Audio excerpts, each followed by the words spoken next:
Ladies and gentlemen, fret not. Though there have been many stories of injustice in the past few weeks that may have left you without hope, I bring to you two preliminary stories that show justice may actually be served. Now, don't get too excited because they haven't been resolved, but there is some decently good news if you're interested in law and order. The first is that a woman who firebombed a vehicle was tracked down by the cops, the FBI. They found her because she had a tattoo and because the shirt she was wearing was uniquely made and shipped to her. It was very easy for them to actually track down who this woman was, find her, and I believe she's been arrested. Now, the other story is that the man in New Mexico who was chased after by the far left and was being beaten, fired his gun in self-defense, has had his charges dropped. If you're not familiar with the story, there's some argument about whether he started the fight or whatever. He was fighting with people at the statue. You can see some people touching him pushing people off. It's hard to know who was the aggressor, but he did run away. They chased him. Someone yelled something about killing somebody. One of these guys in all black runs up and grabs his skateboard, hits him with it. He draws his gun. 1, 2, 3, 4. Guy goes down critically injured. Now, they initially charged the guy with aggravated battery, but apparently in a photo you can see the other guy might be holding a weapon, a knife. And apparently, I believe it was the police or the prosecutor, we'll read the story, said they recovered these weapons, so they can't charge the guy right now until they figure out what is going on. Let's get started with this first story. FBI tracked down white woman who set cop cars alight by tracing custom t-shirt she wore at Philadelphia demonstration to Etsy, which led them to her LinkedIn and Poshmark accounts. You want to know something crazy? They got her. All right. That's the good news. What if I were to tell you that Vice magazine, Vice Media, wanted to advise you on how to avoid getting caught when destroying things? Amazing, isn't it? Please take the necessary precautions to protect your identity before you go to a protest. A tattoo and Etsy shirt led cops to arrest a woman. Wow. They say she's accused. Okay. That's fair. Innocent until proven guilty. But I got to say, if they did arrest the right person, I mean, there's videos and photos of her throwing the Molotov cocktails. So let's read the story from the Daily Mail. They say, a white woman believed to have set fire to 2 cop cars during a protest in Philadelphia has been arrested after investigators traced her shirt to an Etsy page, ultimately leading to the woman's social media accounts. Laura Elizabeth Blumenthal, 33, faces 2 counts of felony arson for her role in setting ablaze 2 Philadelphia department vehicles following peaceful protests on May 30th. Okay, please stop. You can't say peaceful protest and burning police vehicles in the same sentence. Maybe you want to say it was peaceful up until that point. I think at that point, the whole incident becomes a violent riot. I don't know. That's just the way I see it. FBI agents used Instagram posts of the burned cars, along with 500 photos from various photographers, to identify the wording on the woman's shirt. Keep the immigrants, deport the racists. The FBI agents explained in his affidavit, Vice reports. Agents discovered that the shirt was custom made and sold on Etsy and found that a user, XXXMV, had posted a review about purchasing the shirt. The URL belonging to the Etsy was Alley Catlore. The page listed Philadelphia as being where the user lived. Now, I want to point something out. I am not one to drag people on their appearances. I am not one to drag people for, look, things they can't necessarily change. And I'm more interested in top level ideas. Can we talk about the idea of why she would do this? This image right here. Agents used Blumenthal's Etsy page to find her LinkedIn page. This is her. I don't know when this is her, but something happened to her. And it's horrifying. Okay? Take a look at that image. I'm now going to scroll down and show you who this person is and what she looks like today. She's got matted dreadlocks of some sort. She looks kind of unkempt, filthy, like she hasn't been taking care of her hygiene. She is overweight. She is not the same person. It's actually kind of shocking. And look, I'm not saying this to deride her based on, her appearance or anything, but to point out some kind of degradation of just general hygiene and function occurs to these people. And I don't know what it is. It could be, the body positivity stuff, but there's a meme that goes around about when people go to college. Now, again, this photo may be 10, 13 years old or more. Maybe it's from when she's a late teenager. I have no idea. But we have seen this happen to these people. Once they get wrapped up in this cult ideology, which makes them dangerous extremists, they go from being normal looking people who cut their hair, who clean their clothes, to frumpy, just what's the right word? Like they're not taking care of themselves anymore. Like they really are falling apart. The reason I bring this up is it reminds me of drug addiction, and I have to wonder if there's something related to that in what's wrong with these people. They become lost and addicted to something where they no longer take care of themselves and they degrade. I was talking to a high-profile lefty feminist about how when you go to the RNC, the Republican Convention, you'll find people are typically, they're fit. Not all of them, but you'll see taller, more fit men and thinner, more fit women. And the inverse is true for the DNC, the Democratic Party. I'm not going to tell you why that is, but I can tell you that I have noticed this trend among the far left, that they tend to fall apart, whatever that means. I think it's very, very interesting to point out. Now, maybe she's just older, but come on, how do you, I don't know, man. I'll just leave it there. They go on to say, the FBI then Googled alley cat lore and found a user named Lore Elizabeth on Poshmark. Agents then looked up Lore Elizabeth Philadelphia and found a LinkedIn page for a woman who works as a massage therapist for a company in the Philadelphia area. Authorities then used videos from the company's Vimeo accounts to identify tattoos that matched Blumenthal to the woman at the protest. Authorities found a phone number on the website and then used it to identify the woman's address and DMV photo. While this occurred, Etsy provided purchasing records following a subpoena and confirmed that XXMV purchased a shirt. The subpoena also revealed that the items were sent to a Lore Elizabeth in Philadelphia. Here we can see her saying, fast shipping, thanks very much. Paul Hetznicker, the woman's lawyer, expressed concern about prosecutors charging her in a federal court instead of leaving local authorities to deal with the case. The techniques utilized by the FBI are going to be scrutinized during the course of my pretrial investigation of this case, he said. Black Lives Matter protesters and other demonstrators have convened in the city to protest the killing of George Floyd, Ahmaud Arbery, and Breonna Taylor while decrying police brutality and racism in the United States on May 30th when the arson occurred. The reason why I brought up her appearance, again, absolutely not to critique her or deride her because she doesn't look well, but it's to point out maybe mental unwellness brought on by perhaps drug abuse, brought on by perhaps some other kind of mental issue. We've talked about this before, how these cultists prey upon this type of mind, the impressionable, scared, lost, and fractured mind. I wonder if what we're seeing is a mentally unwell woman who is being exploited by extremists to do the dirty work, to do the things they don't want to get caught doing. Then she does this, and then she gets arrested. I don't know.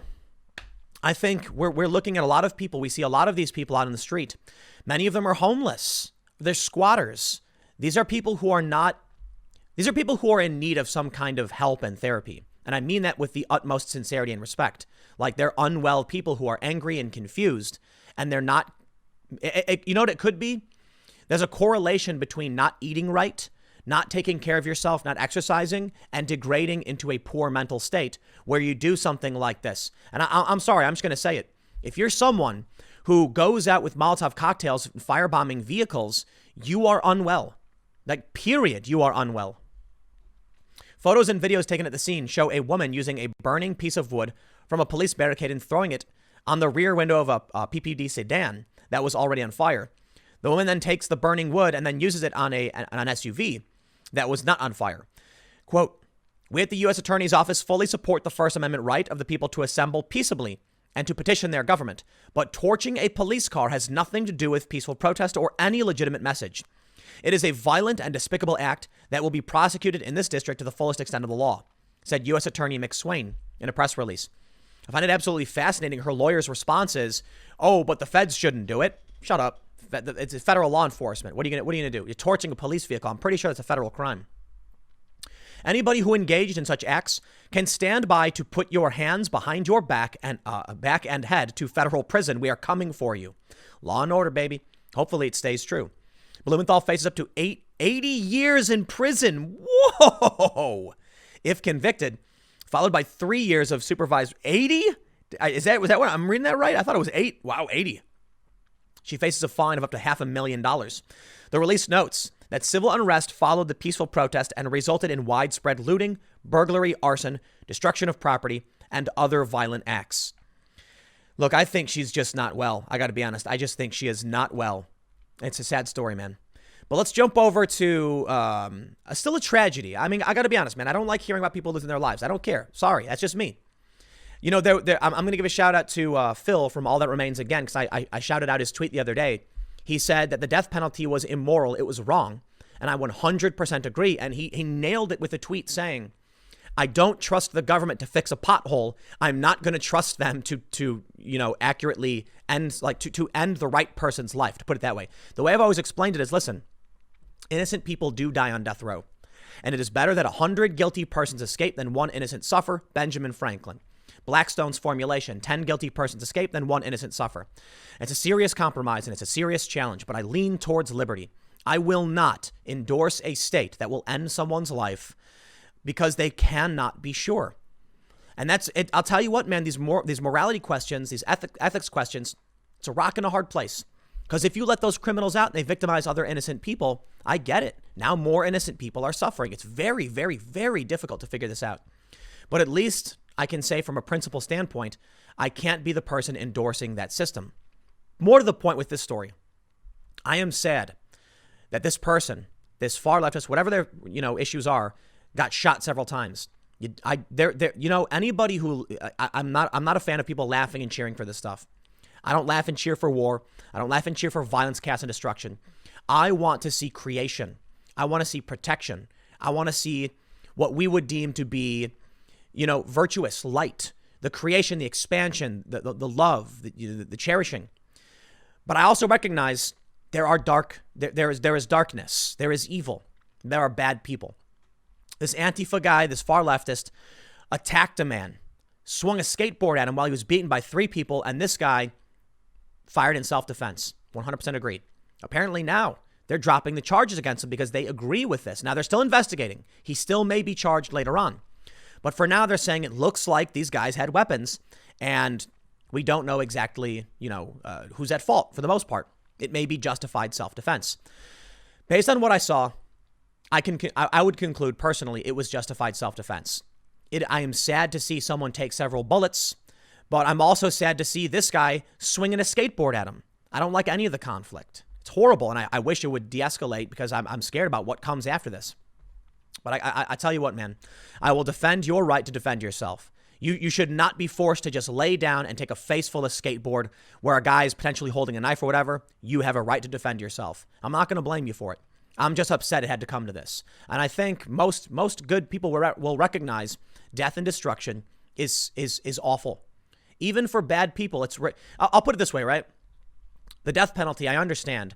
There are some cases coming up right now in federal court having to deal with, or with federal crimes having to do with child abuse. And a lot of people are saying, good. I totally hear you. If I was 100% sure and it was proven beyond a reasonable doubt that this person did this, and that's a high standard for me, then I hear you. Why you want to end this person's life. I still think it's sad that we have to kill people, that we would have to do something like that. Now, again, I revert back to I don't trust the state to get it right. And if one innocent person, man, I'm sorry, I can't endorse it. But look, you're free to have your positions. You can argue. I've heard some good conservative arguments for the death penalty. And I mean that. Just not for me. Not for me. Reuters reports. A New Mexico prosecutor on Wednesday dropped a shooting charge against an Albuquerque man suspected of shooting a protester and called for further investigations after allegations the protester was armed at the time he was shot. Bernalillo County District Attorney Raul Torres said he had serious concerns. An initial police investigation into the Monday shooting did not identify who owned multiple weapons collected at the scene, including knives, nor interview key bystanders and police.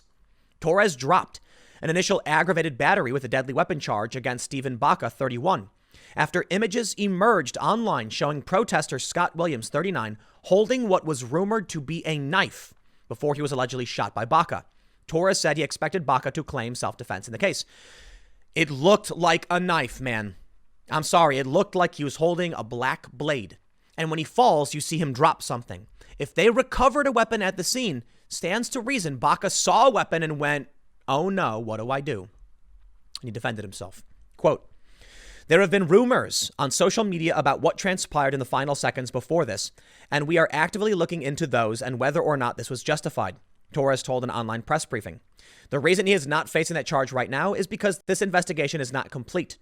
Videos show Baca, a counter-protester, at a demonstration to remove a conquistador statue, tussling with demonstrators before pulling out a handgun and shooting several times. Torres said that under New Mexico law, a person cannot claim self-defense if they are the first aggressor. Now, this is the important factor. Baca was running away. Will they argue that he started the fight and then ran away? Or will the defense argue, if that's the case, that he may have instigated a fight, but as soon as he ran away, he had the fight was over and they started a new fight? I don't believe you can claim they were acting in defense by chasing after him. Sorry. There's also video showing that a woman was grabbing him first. The woman, so he threw a woman down, but it appeared that she was getting in his face and blocking him and pressing her body against his. Sorry. It looks like the whole thing for him is self-defense. Torres said, we read that. Torres said his office had put out a call for information on allegations Williams was armed. Right now, I have no evidence to suggest that he was in any way armed, Torres said. The fact that we haven't charged it, the shooting charge, today, doesn't mean it will not be charged. Torres filed 4 new charges against Baca for unlawful carrying of a firearm and battery for allegedly assaulting 3 women before the shooting. Baca's lawyer, Jason Bolas, said he would plead not guilty to all charges. The Albuquerque Journal reported. Bolas did not immediately respond to a request for further comment. Now, as I've already shown you, Vice Media said, please make sure you're protecting your identity when you go and protest. It's interesting. This woman, the initial one with the Molotov, she wasn't protesting. This is violent insurrection. She's torching police vehicles. She's throwing firebombs. She could kill people. It's a federal crime. She's being charged. The FBI tracked her down. Why is Vice telling people, giving them advice on what to do to avoid being arrested by the police when they commit arson? Because I think we're heading for really dark times.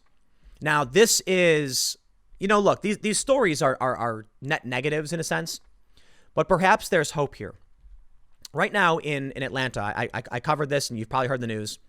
The district attorney in Atlanta is charging Officer Garrett Rolfe, who shot Rayshard Brooks, with felony murder charges. He potentially faces the death penalty over this. It's insane. It's absolutely insane. It feels like the rule of law is breaking down.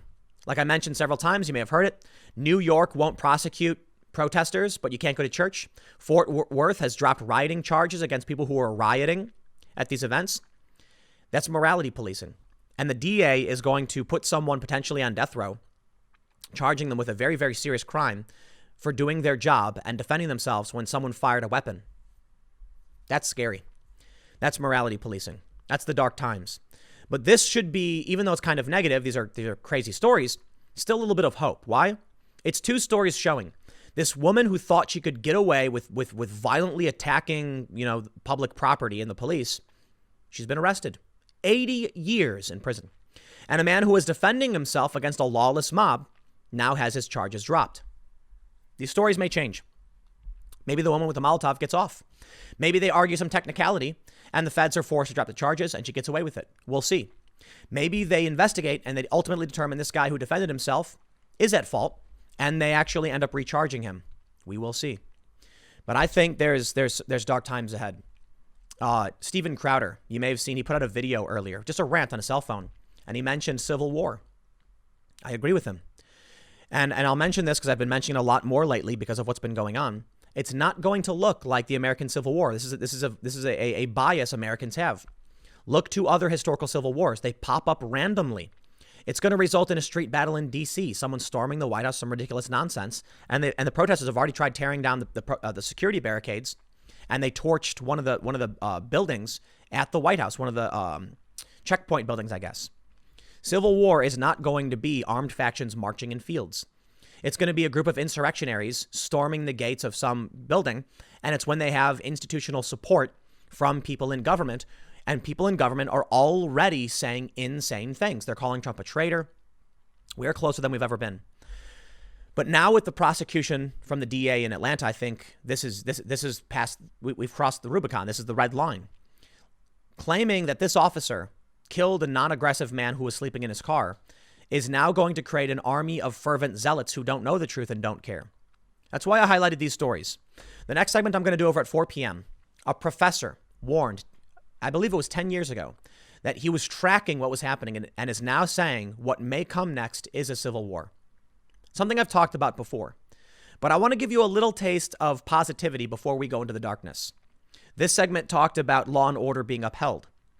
The next segment coming up at timcast.net, go check it out, is about the breakdown of law and order. So it'll get a little negative. I will see you over there at 4 p.m. again, timcast.net. Thanks for hanging out, and I'll see you then.